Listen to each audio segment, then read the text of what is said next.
नमस्कार, स्वागत आहे तुमचं एका नव्या व्हिडिओमध्ये। तर मी आज आलो आहे गारगोटी या ठिकाणी आणि तुम्ही माझ्या मागे मंदिर पाहू शकता। हे आहे इंजुबाई मंदिर गारगोटी येथील। तर हे मंदिर कोणत्या प्रकारचं आहे आणि काय पाहायला मिळते ते आपण आता पाहूयात। मंदिराच्या समोरची बाजू ही आहे, इकडून आपल्याला येता येते। गारगोटीमध्ये आल्यानंतरच जवळच हे मंदिर आहे। आतमध्ये आल्यानंतर आपल्याला इकडे उंच अशी दीपमाळ दिसते, बाजूला सुंदर असं पिंपळाचं झाड आणि मंदिराचा तुम्ही परिसर बघू शकताय। अगदी प्रदूषणमुक्त असं हे मंदिर आहे।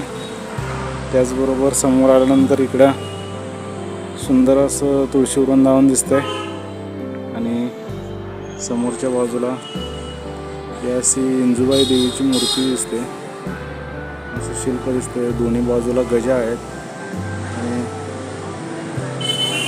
आपल्याला पाहू शकता या मंदिराच्या समोरच्या बाजूला आपल्याला हे असं दृश्य दिसतंय। चला तर आता आपण मंदिराच्या आतमध्ये जाऊयात। मंदिराच्या आतमध्ये जाण्याआधी थोडा बाजूचा शूट घेऊयात, कारण याचा कळस दूर गेल्याशिवाय आपल्याला दिसत नाही। तर पाहू शकताय अशा पद्धतीचं हे मंदिर आहे आणि कौलारू असं मंदिर आहे। हे काय नवीन बांधलं गेलेलं नाही, पण जुन्या पद्धतीचं असं मंदिर आहे।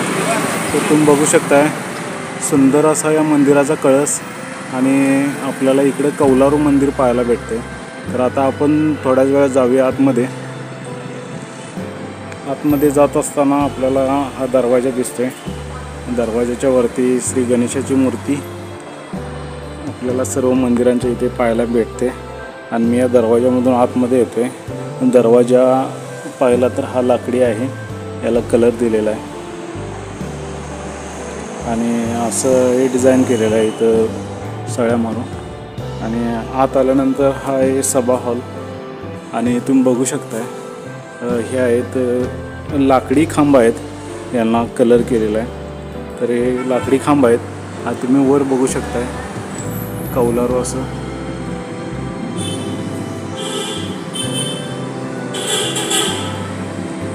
आतमध्ये प्रवेश करतानाच इथं आपल्याला कासव दिसते।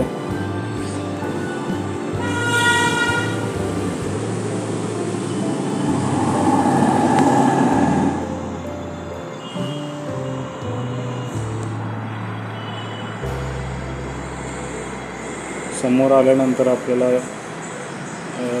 बघू शकताय दोन्ही बाजूला दोन द्वारपालिका दिसत आहेत स्वागत करतानाच्या। आणि आतमध्ये आल्यानंतर बघू शकता असा छोटा दरवाजा आहे आणि आतमध्ये विराजमान इंजुबाई देवी।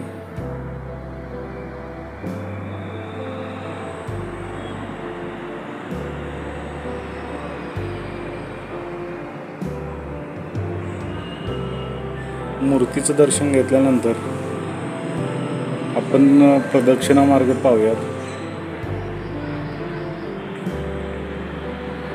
प्रदक्षिणा मार्ग घेत असताना जिकडं आपल्याला संत ज्ञानेश्वरांची प्रतिमा दिसते। आतमध्ये आल्यानंतर बघू शकताय हे अशा पद्धतीचा हे मंदिराची मागची बाजू आहे।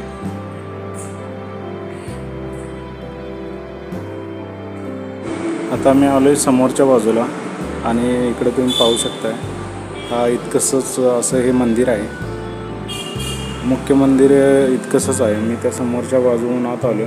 आता आपण मंदिराच्या बाहेरची बाजू पाहूयात। बाहेरच्या बाजूला बरंचसं डेव्हलपमेंट केलेलं आहे, पण मुख्य मंदिराला त्यांनी कोणतेही नवीन नूतनीकरण केलेलं आहे। जी मूळ स्थितीतलं आहे तसंच पुरातन मंदिर ठेवलेलं आहे, जतन करून ठेवलेलं आहे।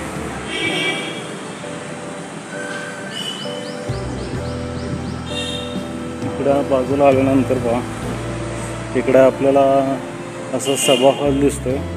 म्हणजे या देवीचा उत्सव वगैरे असतो, जानेवारीच्या पहिल्या आठवड्यामध्ये इकडे उत्सव असतो। तर याच्यासाठी इकडे हॉल बांधलेला आहे। त्याचबरोबर याच्या पाठीमागे सुद्धा इकडे त्यांनी हॉल बांधून घेतलेला आहे। मंदिराच्या मागच्या बाजूला आल्यानंतर आपल्याला अजून एक छोटंसं मंदिर दिसतंय।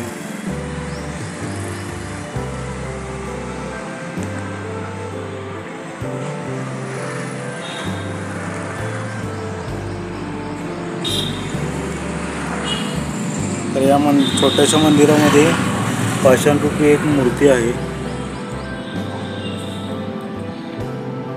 तर या छोट्या मंदिराचा तुम्ही कळस पाहू शकता, किती सुंदर प्रकारचा आहे।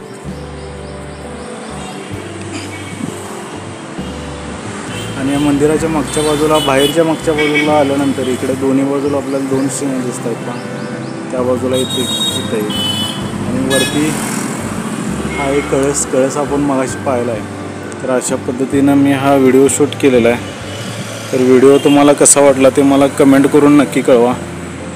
चॅनलवर जर नवीन असाल तर चॅनल सब करायला विसरू नका।